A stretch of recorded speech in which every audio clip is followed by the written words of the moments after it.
Hello guys, मैं हरेंद्र यादव पीके institute of education में आप सभी लोगों का बहुत बहुत स्वागत और अभिनंदन करता हूं।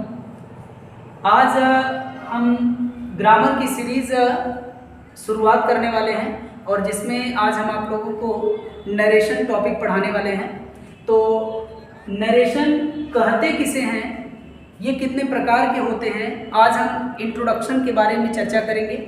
तो सबसे पहले देखें कि नरेशन जिसको हम दूसरे लैंग्वेज में दूसरे लैंग्वेज में स्पीच कहते हैं, जिसको हिंदी में क्या कहते हैं, कथन। तो नरेशन जिसका दूसरा शब्द है स्पीच, जिसे हिंदी में हम कथन कहते हैं। नरेशन या स्पीच कहते किसे हैं, इसकी डेफिनेशन जानेंगे हम। तो क्या है, the statement of speaker is called narration. The statement of speaker is called narration. तो इसे डेफिनेशन इसकी जाने हम हिंदी में, वक्ता द्वारा कही गई बात कथन कहलाती है। वक्ता द्वारा कही गई बात कथन कहलाती है। तो वक्ता द्वारा कही गई बात कथन कहलाती है, ये तो रही डेफिनेशन ऑफ नरेशन। तो इसके बाद हम देखेंगे कि काइंड्स ऑफ नरेशन, नरेशन के प्रकार। नरेशन कितने प्रकार के होते हैं, तो there are two kinds of narration. Narration दो प्रकार के होते हैं। नंबर 1 डायरेक्ट नरेशन या डायरेक्ट स्पीच भी कहते हैं, जैसा कि मैंने ऊपर बताया। डायरेक्ट नरेशन जिसे हम हिंदी में कहते हैं प्रत्यक्ष कथन, इसको हम परोक्ष कथन भी कहते हैं। और इनडायरेक्ट नरेशन जिसे हम हिंदी में क्या कहते हैं, अप्रत्यक्ष कथन कहते हैं, जिसे हम क्या कहते हैं, अप्रत्यक्ष कथन कहते हैं। और डायरेक्ट नरेशन की डेफिनेशन हम देखें तो डायरेक्ट नरेशन की डेफिनेशन होती है, the statement of speaker is which is said in the same way is called direct narration. The statement of speaker which is said in the same way is called direct narration. तो वक्ता द्वारा कही गई बात को ज्यों का त्यों कहना या प्रकट करना। वक्ता द्वारा कही गई बात को ज्यों का त्यों कहना या प्रकट करना क्या कहलाता है, प्रत्यक्ष कथन कहलाता है, यानी डायरेक्ट नरेशन कहलाता है।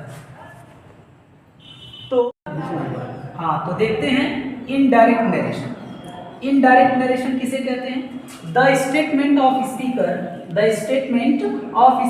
Which is said in own words is called indirect narration. The statement of speaker which is said in own words is called indirect narration। यानी वक्ता द्वारा कही गई बात को अपने शब्दों में बदल कर कहना या प्रकट करना क्या कहलाता है, अप्रत्यक्ष कथन कहलाता है। वक्ता द्वारा कही गई बात को अपने शब्दों में बदल कर कहना या प्रकट करना क्या कहलाता है, अप्रत्यक्ष यानी इनडायरेक्ट नरेशन कहलाता है।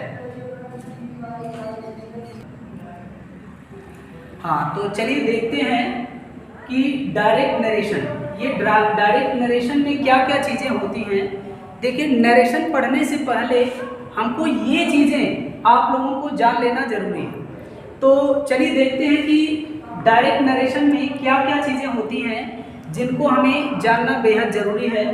तो इसमें आप सबसे पहले इसमें देखेंगे कि ये कामा है, ये इन्वर्टेड कामा है। ये कामा है और ये इन्वर्टेड कामा है। इसके बाहर वाला जो सेंटेंस लिखा गया है, जो प्रारूप तैयार किया गया है, इसमें सबसे पहले जो सेज है, सेज एक वर्ब है और ये वर्ब जो है रिपोर्टिंग वर्ब कहलाती है। ये वर्ब आपकी क्या कहलाती है, रिपोर्टिंग वर्ब कहलाती है। और ये जो भाग है, ये जो इसको ब्रैकेट में जो ही लिखा गया है, इसे हम क्या कहेंगे, ये रिपोर्टिंग वर्ब का क्या कहलाता है, सब्जेक्ट कहलाता है।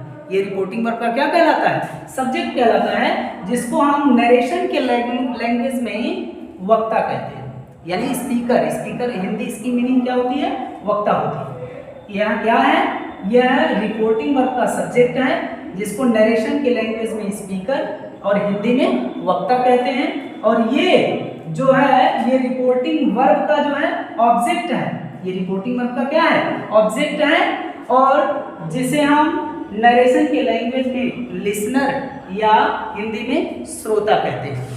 तो ये पूरा जो भाग है, ही सेज टू मी, ये जो पूरा भाग है, ये आपका क्या कहलाएगा, रिपोर्टिंग स्पीच कहलाएगा।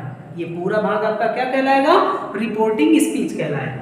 और ये कामा और इन्वर्टेड कामा, ये कामा ये सेंटेंस को, इस क्लास को अलग करता है, और इसके बाद इन्वर्टेड कामास के जो बीच में लिखा हुआ सेंटेंस है वो आपका क्या कहलाएगा, रिपोर्टेड स्पीच कहलाएगा। ये रिपोर्टिंग, ये इन्वर्टेड कामास के अंदर जो सेंटेंस लिखा हुआ है वो क्या कहलाएगा, रिपोर्टेड स्पीच कहलाएगा। तो सबसे नेसेसरी चीज़ क्या है कि जब भी हम, यहाँ पे मैंने नोट में लिखवा दिया है कि जब भी हम रिपोर्टेड स्पीच शुरू करते हैं वो हमेशा कैपिटल लेटर से ही शुरू होता है। जब भी हम रिपोर्टेड स्पीच शुरू करेंगे वो हमेशा कैपिटल लेटर से ही शुरू करेंगे। तो स्क्रीनशॉट आप लोग लेना मत भूलिएगा। हर वीडियो, हर जो भी मैं पेज पढ़ाता हूँ, हर पेज का स्क्रीनशॉट लेकर के अपना एक नोट्स तैयार करते हुए चलिएगा। हाँ, तो देखिए इसके आगे हम आप लोगों को केस पढ़ाएंगे। केस यानी कारक, आप लोगों को केस यानी कारक पढ़ाया जाएगा।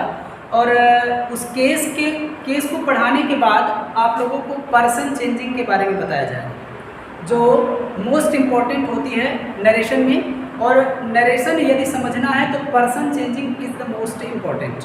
ओके, तो आप इसके आगे आप केस पढ़ेंगे और उसमें पर्सन चेंजिंग हम लोग सीखेंगे अगले पार्ट में। और जैसा कि मैं आप लोगों को बता दूं कि पीके इंस्टीट्यूट ऑफ एजुकेशन एप्लीकेशन आप लोग प्ले स्टोर पर जा कर के डाउनलोड कर लीजिएगा, और उस पर हर subject, English, physics, chemistry, biology, math, ये सारी सब्जेक्ट आपको उस पर अवेलेबल करा दी जाएंगी। और धीरे धीरे इस पर काम हम लोग कर भी रहे हैं। तो आप लोगों का सहयोग ऐसे ही बना रहे, हम यही उम्मीद करते हैं। धन्यवाद।